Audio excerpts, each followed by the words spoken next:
Hello. How goes it? Been a while since I came to you as ye old talking hand. I think this thing's pretty neat. Anyway, not to get attached to form, of course. So here we are in another one. Now, even though I have a perfectly wonderful journal that's been written for a number of days, I don't feel in the mood to read to you. I'm fired up for some reason. 2:40 in the morning. What's with that? Okay. Um, Now, um, I heard a neat thing tonight. I'll give you a link to a short little video that will share it with you on the reality. And it hit home immediately. As soon as I heard it, I realized, my God, of course it's true.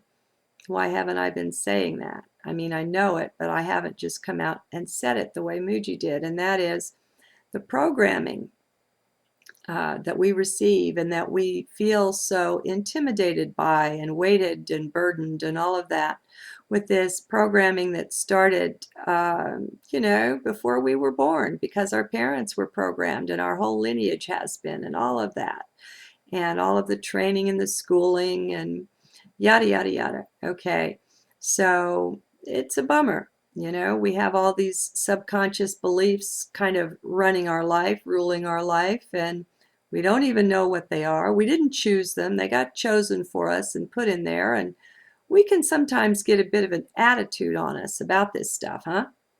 I know I can. But here's the reality. They're not programming the self, capital S. Who you really are isn't even touched by that. Now, how's that for a nice, neat reminder? Doesn't that loosen things up in the solar plexus a wee bit?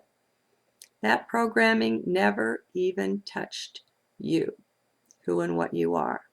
You have a brain. You are not the brain. You use it. I know some of these people in the world of science have been so misled, and they have vested belief in what they've been taught. They really do believe that they're the body, and the brain is the heart and soul of that, and they believe that they're the brain. And that's just a state that we're not in, and I'm glad. So, just a little reminder.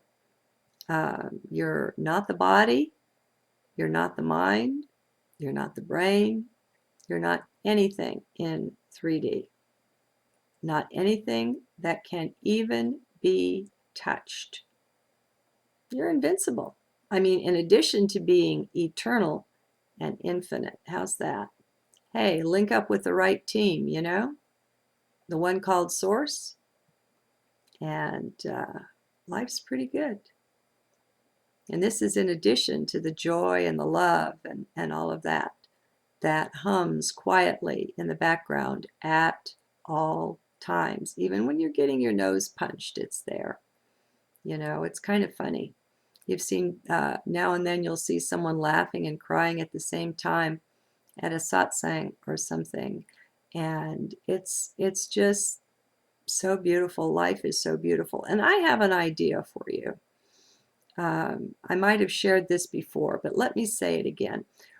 We know by hindsight, we can look back on the things that have happened to us, and they might have been difficult and challenging at the time, or we might have been really confused or whatever.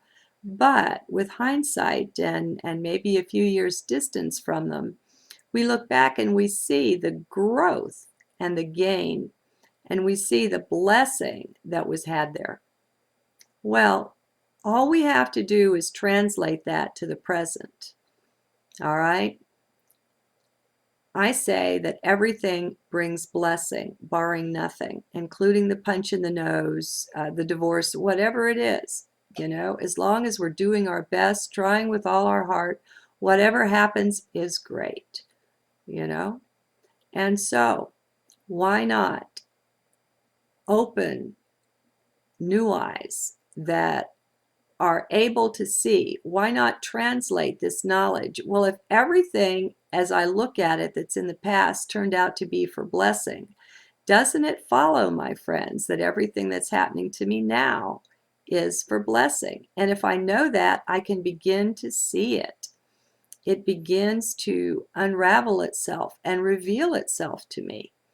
I begin to be able to detect the blessing that's there, that's here, not only in my life, but in everything all around. I mean, the reality is that Source is the greatest lover that there ever was. And Source is handling us and fondling us with everything that's all around us through everything, whether it's in nature, whether it's in people, whether it's in the bee that stings you. I don't care what it is. It is the love, the intimate, infinite love of Source being manifest there. But we have to open up to that. And so, this whole stepping away from the mind thing that is such a big challenge for people. My God, once you realize what's there for you, I don't know. It's quite a hefty carrot, my friends. What's available via the heart and via surrendering this absolute dependence on mind is freaking amazing. It really is. Totally amazing. Okay, so it's a little short Mooji clip. It's only 9 minutes. The programming doesn't go into the self. Ain't that the truth? All right, so there's a piece of good news. Now, what's another piece of good news? You have a direct contact to Source, to divinity. You don't need to go anywhere. You don't need to reach out to anyone. You don't need to read any book, watch any video, follow any practice. Now, I learned that perhaps from inside, but I'm very, very glad to see that it's taught in the Ramana Maharshi line. And my favorite there, believe it or not, isn't Mooji. My favorite is Papa G. I find in him the highest manifestation of Source walking the earth at the time that he walked. And that's just my preference. I probably know him from lifetime after lifetime, but he's my chosen teacher. And this is what he teaches, that there is absolutely no difference. You can find the most illumined being on the planet or that ever was, and there's no difference between them and you. They can't see it. Their eyes are open. They see the exact same thing right where you sit, right where you stand. And there's no perfecting that has to be done. The perfection is already there. Say that to yourself. The perfection is already here. I am it. I have it. The perfection is already here. There's no need to wait. Waking up can happen in an instant. In the instant that we step out of the mind and we become truly, truly present in the moment or in the heart or however you want to say it, there it is. We can see it.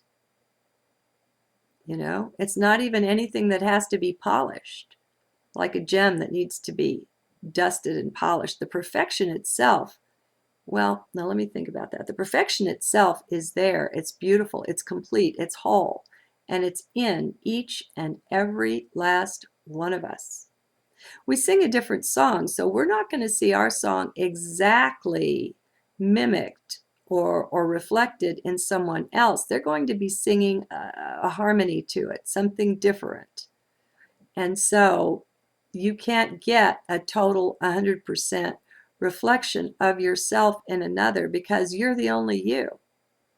There's not another being that ever was or ever will be that has walked your exact path through your lifetimes, through your lessons, through your learnings, through your experiences.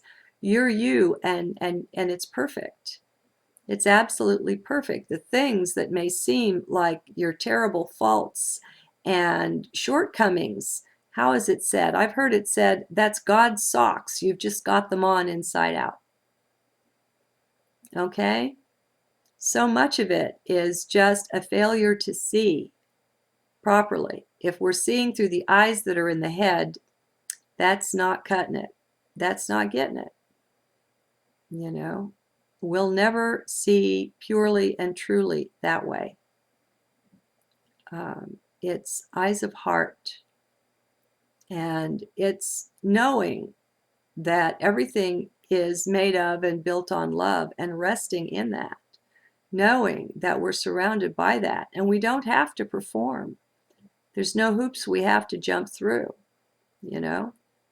This whole thing about a judgmental God is purely an invention of the religions. And it's a shame that so many people have fallen for that and internalized it.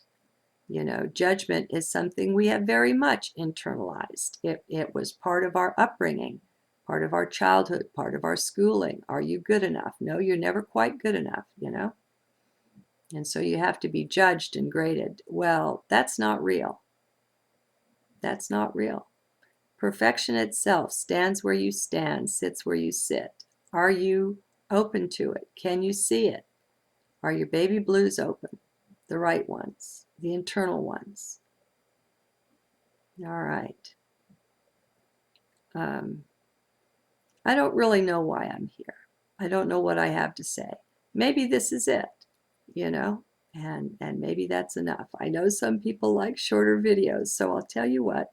I'll say good morning, and knowing the way things work, I'll be back if I didn't get it all said. Good night, and God bless.